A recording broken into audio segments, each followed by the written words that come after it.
Welcome to the Rowdy.com Big Three, where we talk all things Kurt Cobain. I'm Buck Fever, he's Bassmasters. The original April Fool, ladies and gentlemen. Oh, he's a clever one. Johnny Carson. Yowza. Jerome Butts Cutler has the questions today, as per usual, on NASCAR, our favorite sport. Is Scott Speed pregnant? That I can definitively answer no. Go out on a limb there, Bass. Yeah, let's see. What are the burning issues today? Well, I was thinking about historic or iconic numbers in NASCAR. Obviously, you got the 43, you got the 3, you got the 21. And, of course, the 11. The 11. But what about the 11? The 11 was Yeah. driven by Ned Jarrett, Cale Yarborough, Darrell Waltrip, Jeff Bodine, now Denny Hamlin. And Mario Andretti, right? Mario Andretti. AJ Foyt. AJ Foyt. Where does the 11 rank in terms of 21, 43, 3, 11? It's got the second most wins after the 43. I find it amazing that it has the second most wins. 189 wins by people like DW and AJ Foyt and Mario Andretti. It's amazing that that car has had so much success and so many incredible drivers. But here's the thing about it. What do we know about the other two numbers that are iconic numbers, the 3 and the 43? They're not iconic because several different guys drove them to victory lane. Yeah. They're iconic because one guy did. Yeah. And I think that's what makes those numbers stand out, because the connection for a NASCAR fan is with the driver. One driver, yep. I feel that guy somehow represents me, and that's one of the things that makes this sport unique. It's not a team sport where a team represents a region or something like that. It's a guy, and you pick this guy to represent you, to stand for you, and so that connection is really personal. The number standing for that one guy becomes very powerful. When it stands for 12 guys, it could be an incredible number with an incredible amount of success behind it, but to me it's not an iconic number because it doesn't have that same connection. All right, let's move on to issue number 2.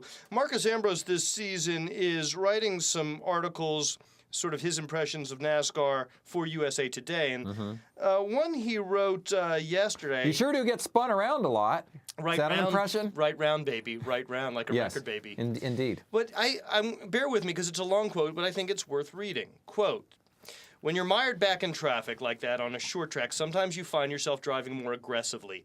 I had the wrong approach and was a little too aggressive. All day I was either in the middle of it, a part of it, or I caused the trouble. I know my place in NASCAR, and I have got to watch my step and respect the people I'm racing around because they're racing veterans and legends of the sport."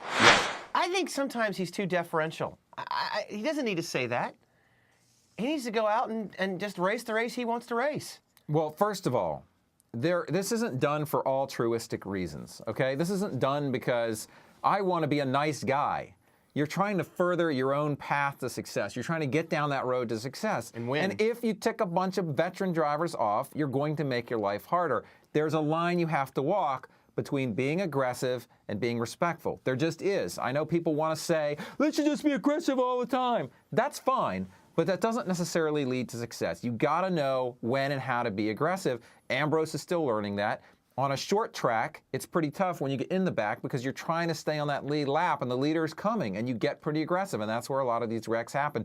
I don't know of anything in particular he did at Martinsville that was just so bad. I know. But the fact that he's aware of this dynamic, that's going to help him be successful. I just think it is. It's just interesting to contrast that attitude with Brad Keselowski, yes. Exactly. Very different. And I think Very different whatever approach. Keselowski says now, I'm going to be the same guy, blah, blah, blah, I guarantee you he's smart enough, he's taken some kind of lesson out of the incident with Carl and what a lot of other guys said about that, and I'm sure his behavior is going to change to some degree. That doesn't mean he's not going to be aggressive when it's called for. It's just not always called for. The question is, Marcus Ambrose, is this lip service or not? He says he spent the week so. texting and catching up with drivers to make sure they were all right. Yeah, He and goes on to say that is smart. All right, let's move on to issue number 3. I'm going to throw Bassmasters a bone here. Oh, we're going to talk about Greg Biffle? Yeah! Greg Biffle I has knew it. started the season with 6 top 10s. Yeah. The only other driver to have done that since 2000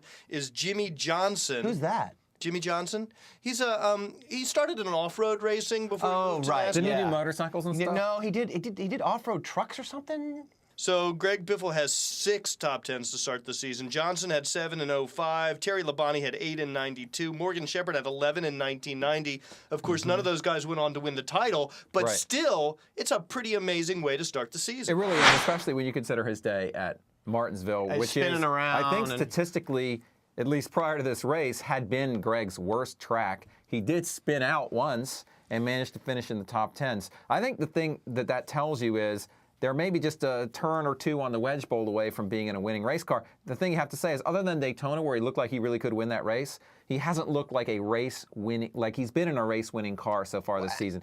But I think that if you look at what Kenseth is doing and you look at what Biffle is doing, they're, like I say, just a little tweak away from being back to victory lane. They seem to be a little tweak away, and it brings to mind the point system. You know, he's quietly doing this, and wins don't necessarily get you championships, but consistency absolutely does. I think in the chase, maybe they do, and maybe that's a little bit different, especially with Jimmy Johnson. But you've got time to get there, and they're closing in on it. So I think they're in a good spot right now at Roush Fenway Racing. We're in a great spot too, talking NASCAR every day on the Radio.com Big Three. Thanks to everyone for listening and watching. For Buck, I'm Bass. Thank you, Cutler, for the questions. Once again, genius, pure genius. And we'll see you next time on the Rowdy.com Big Three. Thank you. You're welcome. Rowdy.com. Say it like it is. Say what like it is? Rowdy.com.